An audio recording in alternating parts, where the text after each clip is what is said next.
Hello, ഇന്ന് രാവിലെ ചായക്ക് പുട്ടും കടലക്കറിയായിരുന്നു. അപ്പോൾ അതൊക്കെ കൂട്ടി കഴിച്ചിട്ട് വേഗം പണി തീർത്തു. കാരണം എന്താ വെച്ചാൽ നമുക്കിന്ന് എൻ്റെ അച്ഛൻ്റെ അമ്മേൻ്റെ വെഡ്ഡിങ് ആനിവേഴ്സറിയാണ്. അപ്പോൾ ഒരു സർപ്രൈസ് കൊടുക്കാമെന്ന് വിചാരിക്കുന്നുണ്ട്. അപ്പോൾ കാസർഗോഡ് പോകാനുണ്ട്.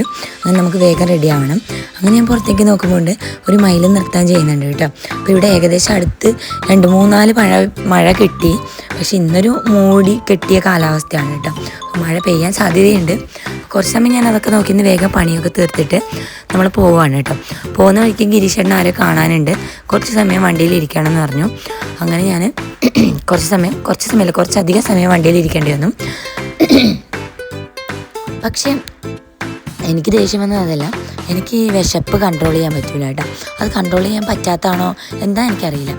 എനിക്കില്ലേ മൈഗ്രെയിൻ്റെ ഇഷ്യൂ ഉണ്ട് കേട്ടോ. അപ്പോൾ ഞാൻ വിശന്നിരുന്നാൽ എനിക്ക് എൻ്റെ വയറ് വേഗം തലച്ചോറിനോട് പറയും എന്തോ തലവേദന പോലെ ഉണ്ടാക്കണം എന്ന് പറയും. അപ്പോൾ തലവേദനയായിട്ട് എനിക്ക് വരും. തലവേദന വന്നാൽ പിന്നെ എനിക്ക് ഫുഡ് കഴിക്കണം. പിന്നെ 2:30 ആയിട്ട് എനിക്ക് ആ തലവേദന വരുന്നതിന് മുന്നേ കഴിക്കണം. കറക്റ്റ് ടൈമിന് ഫുഡ് കഴിച്ചില്ലെങ്കിൽ എനിക്ക് തലവേദന വരും കേട്ടോ. മൈഗ്രെയിൻ ഉള്ളവർക്ക് അറിയുമായിരിക്കും ചിലപ്പോൾ ആ ഒരു ബുദ്ധിമുട്ട്. അങ്ങനെ നേരെ നമ്മൾ പിന്നെ നമ്മുടെ മേൽപ്പറമ്പുള്ള നമ്മുടെ ഗോൾഡൻ ബേക്കറി പോയിട്ട് ബിരിയാണി കഴിച്ചിട്ട് നേരെ കാസർഗോഡേക്ക് വന്നു. കാസർഗോഡ് വന്നിട്ട് പിന്നെ നമ്മൾ വാച്ചായിട്ട് വാങ്ങിക്കാമെന്ന് വിചാരിക്കുന്നു. അമ്മയ്ക്കും അച്ഛനും ഓരോ വാച്ച് കൊടുക്കാമെന്ന് വിചാരിക്കുന്നു. അങ്ങനെ അമ്മേൻ്റെ ലേഡീസിൻ്റെ വാച്ചിൻ്റെ സെക്ഷനിൽ നോക്കുമ്പോൾ നല്ല ട്രെൻഡിങ്ങിലുള്ള അടിപൊളി വാച്ചുകളുണ്ട്. കണ്ടപ്പോൾ എനിക്കൊന്ന് എടുക്കണം തോന്നി. പക്ഷേ എന്നോട് പറഞ്ഞു നീ വാങ്ങിക്കണ്ട, അവർക്കുള്ളത് വാങ്ങിച്ചാൽ മതി എന്ന് പറഞ്ഞു. അപ്പോൾ പിന്നെ ഞാൻ അവർക്കുള്ളത് എടുത്തു. അമ്മക്ക് ഞാനൊരു പിന്നെ റോസ് ഗോൾഡ് കളറുള്ള വാച്ചായിട്ട് എടുത്തത്. അച്ഛന് പിന്നെ ഗോൾഡിൻ്റെ വലിയ ഡയലും വലിയ പട്ടയൊക്കെയുള്ള വാച്ച് വേണം. പക്ഷെ അത് പരിധിയിട്ട് എനിക്ക് കിട്ടിയില്ലായിരുന്നു. അതുകൊണ്ട് ഞാൻ നോർമലൊരു സിൽവർ കളർ വാച്ച് എടുത്തു കേട്ടോ. അത് കഴിഞ്ഞ് ഞാൻ നേരെ കേക്കിൻ്റെ ഷോപ്പിൽ വന്നു. അപ്പോൾ അവിടെ നിന്ന് ഒരു കേക്ക് പറഞ്ഞിട്ടുണ്ടായിരുന്നു. കേക്കിൽ നമ്മൾ ആനിവേഴ്സറിന്ന് എഴുതാൻ വേണ്ടിയിട്ട് ചേച്ചിയോട് പറഞ്ഞു. അങ്ങനെ വീട്ടിൽ വന്നിട്ട് പിന്നെ നമ്മൾ ചായ വെച്ചു. നമ്മൾ വീട്ടിലേക്ക് വരുമ്പോൾ ഉള്ളി ബജിയും നമ്മുടെ ഇലയടയും വാങ്ങിച്ചിട്ടുണ്ടായിരുന്നു. അങ്ങനെ ഇലയുടെയും ഉള്ളിവടയൊക്കെ കൂട്ടി ചായ കുടിക്കാമെന്ന് വിചാരിച്ചു. അപ്പോൾ ഷിറ്റുമോനെയും കൂട്ടിയിട്ടാട്ടോ വന്നത് ഞാൻ.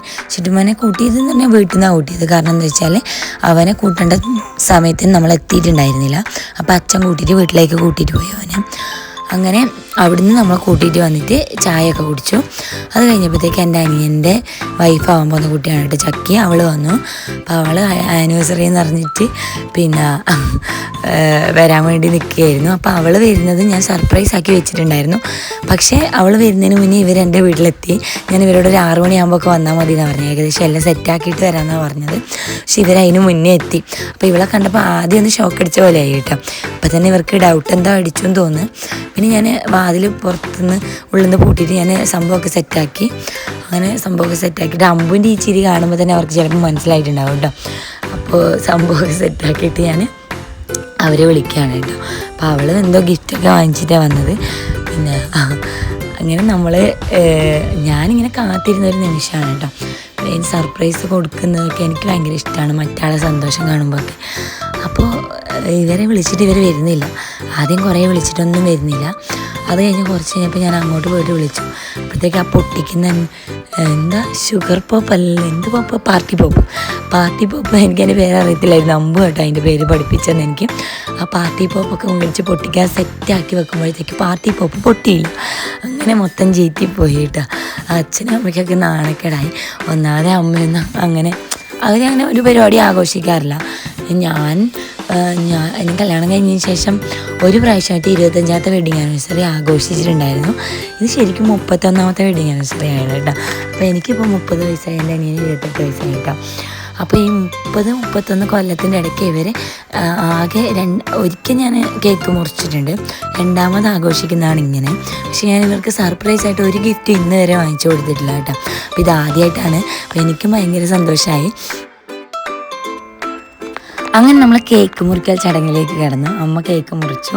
പക്ഷേ അച്ഛനും അമ്മയ്ക്കും 2 പേർക്കും നാണക്കേടാണ് കേട്ടോ. അവരെ കണക്കിന് ഇതൊക്കെ എന്തോ വലിയ മോശം കാര്യം ചെയ്യുന്ന പോലെയാണ്.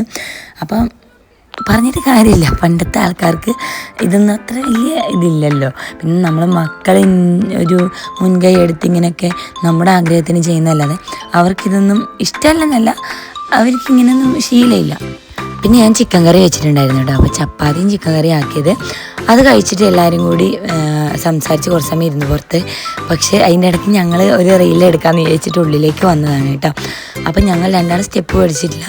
അപ്പോൾ ഞങ്ങളിങ്ങനെ ഓരോ ഡാൻസ് നോക്കിക്കൊണ്ട് സമയം പോയത് അറിഞ്ഞില്ല കേട്ടോ. പക്ഷെ സത്യം പറഞ്ഞാൽ ലാസ്റ്റ് ഒരു ഡാൻസും കളിച്ചിട്ടില്ല, സമയം വെറുതെ കളഞ്ഞു കേട്ടോ. എന്താ വെച്ചാൽ ഞാൻ കളിക്കുന്ന ഒരു സ്ഥലത്തേക്കായിരിക്കും, ഓള് കളിക്കുന്ന വേറൊരു സ്ഥലത്തേക്കായിരിക്കും. അപ്പോൾ ഒരു സെറ്റായില്ല. അപ്പോൾ ഇവളെ കൊണ്ടുവിടാനുണ്ട് വീട്ടിലേക്ക്, അങ്ങനെ അവൾ പോവാണ് കേട്ടോ. അപ്പോൾ എനിക്ക് സങ്കടമായി. അത്ര സമയം നല്ല അടിപൊളിയായിരുന്നു. അപ്പോൾ എല്ലാവരും പോവാണ്. അപ്പോൾ ഇന്നത്തെ വീഡിയോത്തിലുള്ള പുതിയ വീഡിയോ വീണ്ടും ബൈ.